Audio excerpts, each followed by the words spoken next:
Welcome to JD story style channel. Hello friends, मैं धर्मेंद्र। आज मैं आपके लिए लेकर आया हूँ फेमस हिंदी राइटर मुंशी प्रेमचंद की कहानी समस्या। कहानी पसंद आए तो इसे लाइक करें, शेयर करें और कहानी सुनने के लिए जेडी स्टोरी स्टाइल चैनल को सब्सक्राइब करें और बेल आइकन बटन दबाकर ऑल पर क्लिक करें। आइए शुरू करते हैं। वेरी इंटरेस्टिंग स्टोरी समस्या। मेरे दफ्तर में 4 चपरासी हैं। उनमें एक का नाम गरीब है।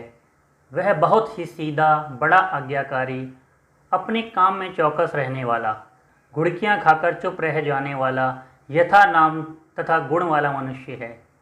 मुझे इस दफ्तर में साल भर होते हैं, मगर मैंने उसे एक दिन के लिए भी गैर हाजिर नहीं पाया। मैं उसे 9 बजे दफ्तर में अपनी फटी दरी पर बैठे हुए देखने का ऐसा आदी हो गया हूँ कि मानो वह भी उसी इमारत का कोई अंग है। इतना सरल है कि किसी की बात टालना नहीं जानता। एक मुसलमान है, उससे सारा दफ्तर डरता है। मालूम नहीं क्यों। मुझे तो इसका कारण सिवाय उसकी बड़ी बड़ी बातों के और कुछ नहीं मालूम होता। उसके कथानुसार उसके चचेरे भाई रामपुर रियासत में काजी हैं, फूफा टोंक की रियासत में कोतवाल हैं। उसे सर्वसम्मति ने काजी साहब की उपाधि दे रखी है। शेष 2 महाशय जाति के ब्राह्मण हैं। उनके आशीर्वादों का मूल्य उनके काम से कहीं अधिक है। ये तीनों कामचोर, गुस्ताख और आलसी हैं।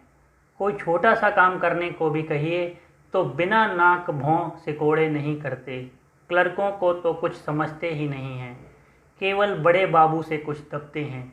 यद्यपि कभी कभी उनसे झगड़ बैठते हैं, मगर इन सब दुर्गुणों के होते हुए भी दफ्तर में किसी की मिट्टी इतनी खराब नहीं है जितनी बेचारे गरीब की। तरक्की का अवसर आया है तो ये तीनों मार ले जाते हैं, गरीब को कोई पूछता भी नहीं। और सब 10-10 पाते हैं। वह अभी 6 ही में पड़ा हुआ है। सुबह से शाम तक उसके पैर एक क्षण के लिए भी नहीं टिकते।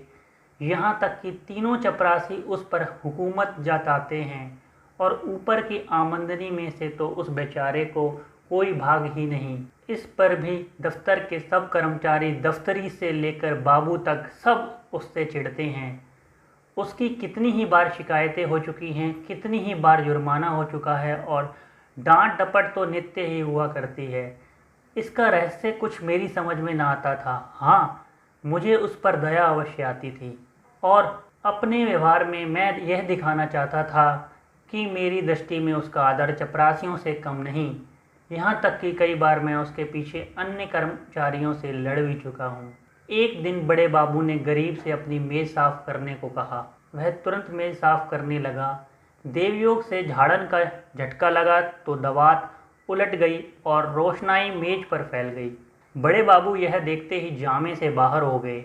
उसके कान पकड़कर खूब ऐंठे और भारतवर्ष की सभी प्रचलित भाषाओं से दुर्वचन चुन चुन कर उसे सुनाने लगे। बेचारा गरीब आंखों से आंसू भरे चुपचाप मूर्तिवत खड़ा सुनता था, मानो उसने कोई हत्या कर डाली हो। मुझे बाबू का जरा सी बात पर इतना भयंकर रौद्र रूप धारण करना बुरा मालूम हुआ। यदि किसी दूसरे चपरासी ने इससे भी बड़ा कोई अपराध किया होता तो भी उस पर इतना वज्र प्रहार न होता। मैंने अंग्रेजी में कहा, बाबू साहब, आप यह अन्याय कर रहे हैं। उसने जानबूझकर तो रोशनाई गिराई नहीं। इसका इतना कड़ा दंड अनौचित्य की पराकाष्ठा है। बाबूजी ने नम्रता से कहा, आप इसे नहीं जानते, बड़ा दुष्ट है। मैं तो इसकी कोई दुष्टता नहीं देखता। आप अभी उसे जानते नहीं। एक ही पाजी है। इसके घर 2 हलों की खेती होती है। हजारों का लेन देन करता है। कई भैंसें लगती हैं। इन्हीं बातों का इसे घमंड है। घर की ऐसी दशा होती तो आपके यहाँ चपरासीगिरी क्यों करता। विश्वास मानिए, बड़ा पौंडा आदमी है और पला का मक्खी चूस। यदि ऐसा ही हो तो भी कोई अपराध नहीं है। अजी, अभी आप इन बातों को नहीं जानते। कुछ दिन और रहिए तो आपको स्वयं मालूम हो जाएगा कि यह कितना कमीना आदमी है। एक दूसरे महाशय बोल उठे, भाई साहब, इसके घर मनो दूध दही होता है, मनो मटर ज्वार चने होते हैं, लेकिन इसकी कभी इतनी हिम्मत ना हुई कि कभी थोड़ा सा दफ्तर वालों को भी दे दो। यहाँ इन चीज़ों को तरस कर रह जाते हैं तो फिर क्यों ना जी जले। और यह सब कुछ इसी नौकरी के बदौलत हुआ है, नहीं तो पहले इसके घर पर भुनी भांग ना थी।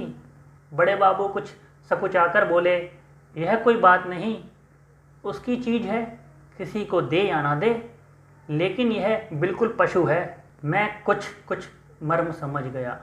बोला, यदि ऐसे तुच्छ हृदय का आदमी है तो वास्तव में पशु ही है। मैं यह ना जानता था। अब बड़े बाबू भी खुले, संकोच दूर हुआ। बोले, इन सौगातों से किसी का उबार तो नहीं, केवल देने वाले की सहृदयता प्रकट होती है, और आशा भी उसी से की जाती है जो इस योग्य होता है। जिसमें सामर्थ्य ही नहीं, उससे कोई आशा नहीं करता। नंगे से कोई क्या लेगा। रहस्य खुल गया। बड़े बाबू ने सरल भाव से सारी अवस्था दर्शा दी थी। समृद्धि के शत्रु सब होते हैं, छोटे ही नहीं बड़े भी। हमारी ससुराल या ननिहाल दरिद्र हो तो हम उससे आशा नहीं रखते। कदाचित वह हमें विस्मृत हो जाती है, किंतु वे सामर्थ्यवान होकर हमें न पूछें, हमारे यहाँ तीज और चौथ ना भेजें तो हमारे कलेजे पर सांप लौटने लगता है। हम अपने निर्धन मित्र के पास जाएं तो उसके एक बीड़े पान से ही संतुष्ट हो जाते हैं, पर ऐसा कोई मनुष्य है जो अपने किसी धनी मित्र के घर से बिना जलपान के लौटकर उसे मन में कोसने न लगे और सदा के लिए उसका तिरस्कार न करने लगे। सुदामा कृष्ण के घर से यदि निराश लौटते तो कदाचित वह उनके शिशुपाल और जरासंध से भी बड़े शत्रु होते। यह मानव स्वभाव है। कई दिन पीछे मैंने गरीब से पूछा, क्यों जी, तुम्हारे घर पर कुछ खेती बाड़ी होती है? गरीब ने दीन भाव से कहा, हाँ सरकार होती है, आपके तो गुलाम हैं, वही करते हैं। गायें भैंसें भी लगती हैं? हाँ हुजूर, 2 भैंसें लगती हैं, मुदा गायें हैं। मुदा गायें अभी गाभिनी नहीं हुई।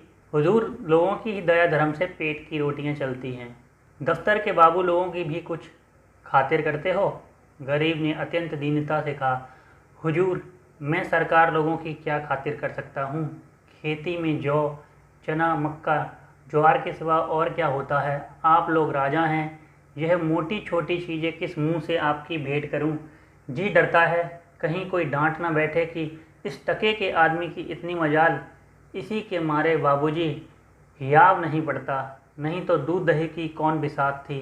मुंह लायक बीड़ा तो होना चाहिए।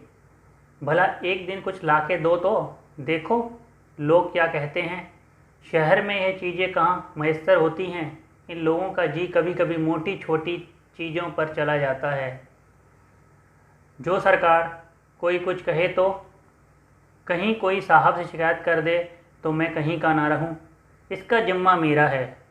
तुम्हें कोई कुछ ना कहेगा, कोई कुछ कहेगा तो मैं समझा दूंगा। तो हुजूर, आजकल तो मटर की फसल है, चने के साग भी हो गए हैं और कोल्हू भी खड़ा हो गया है। इसके सिवा तो कुछ नहीं है। बस तो यही चीज़ें लाओ। कुछ उल्टी सीधी पड़े तो हुजूर ही संभालेंगे। हाँ जी, कह तो दिया कि मैं देख लूँगा। दूसरे दिन गरीब आया तो उसके साथ 3 हष्टपुष्ट युवक भी थे।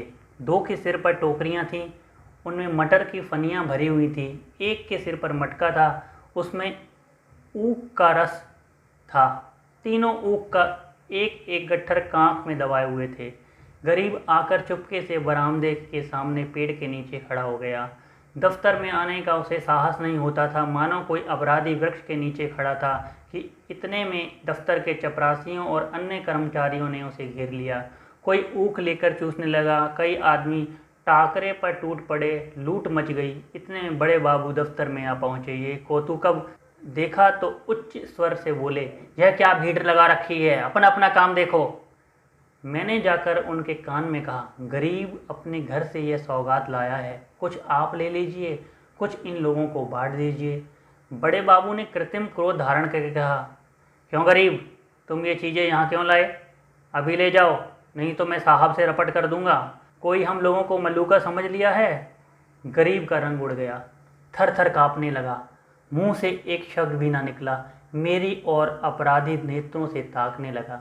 मैंने उसकी ओर से क्षमा प्रार्थना की। बहुत कहने सुनने पर बाबू साहब राजी हुए।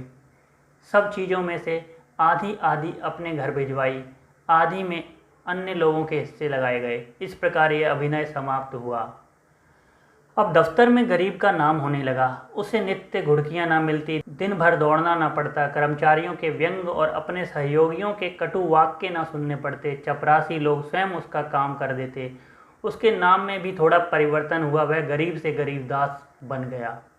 स्वभाव में कुछ तब्दीली पैदा हुई, दीनता की जगह आत्मगौरव का उद्भव हुआ, तत्परता की जगह आलस्य ने ले ली। वह अब भी कभी देर करके दफ्तर आता, कभी कभी बीमारी का बहाना करके घर बैठ रहता। उसके सभी अपराध अब क्षम्य थे।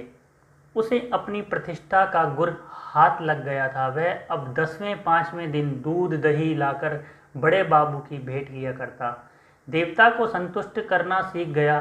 सरलता के बदले अब उसमें काइयापन आ गया। एक रोज़ बड़े बाबू ने उसे सरकारी फार्मों का पार्सल छुड़ाने के लिए स्टेशन भेजा। कई बड़े बड़े पुलंदे थे, ठेले पर आए। गरीब ने ठेले वालों से 12 आने मजदूरी तय की थी। जब कागज दफ्तर में गए तो उसने बड़े बाबू से 12 आने पैसे ठेले वालों को देने के लिए वसूल किए। लेकिन दफ्तर से कुछ दूर जाकर उसकी नीयत बदली, अपनी दस्तूरी मांगने लगा। ठेले वाले राजी न हुए। इस पर गरीब ने बिगड़कर कहा, सब पैसे जेब में रख लिए और धमकाकर बोला, अब एक फूटी कौड़ी भी ना दूंगा। जाओ जहां फरियाद करो, देखें क्या बना लेते हो। ठेले वाले ने जब देखा कि भेंट ना देने से जमा ही गायब हुई जाती है तो रोध होकर 4 आने पैसे देने पर राजी हुआ। गरीब ने अठन्नी उसके हवाले की। 12 आने की रसीद लिखाकर उसके अंगूठे के निशान लगवाए और रसीद दफ्तर में दाखिल हो गई। यह कौतूहल देखकर मैं दंग रह गया। यह वही गरीब है जो कई महीने पहले सरलता और दीनता की मूर्ति था, जिससे कभी चपरासियों से भी अपने हिस्से की रकम मांगने का साहस न होता था, जो दूसरों को खिलाना भी ना जानता था, खाने का तो जिक्र ही क्या। ये स्वभावांतर देखकर अत्यंत खेद हुआ। इसका उत्तरदायित्व किसके सिर था? मेरे सिर, जिसने उसे उघड्डपन और धूर्तता का पाठ पढ़ाया था। मेरे चित्त में प्रश्न उठा, इस काइयापन से जो दूसरों का गला दबाता है, वह भोलापन क्या बुरा था? जो दूसरों का अन्याय सह लेता था, वह अशुभ मुहूर्त था जब मैंने उसे प्रतिष्ठा प्राप्ति का मार्ग दिखाया, क्योंकि वास्तव में वह उसके पतन का भयंकर मार्ग था। मैंने बाह्य प्रतिष्ठा पर उसकी आत्म प्रतिष्ठा का बलिदान कर दिया। फ्रेंड्स, कहानी आपको पसंद आई है तो कहानी को लाइक करें, शेयर करें और भी इंटरेस्टिंग कहानी सुनने के लिए जेडी स्टोरी स्टाइल चैनल को सब्सक्राइब करें। बेल आइकन बटन दबाकर ऑल पर क्लिक करें, जिससे कि हमारी नई कहानियों की वीडियोस आप तक पहुंच सकें।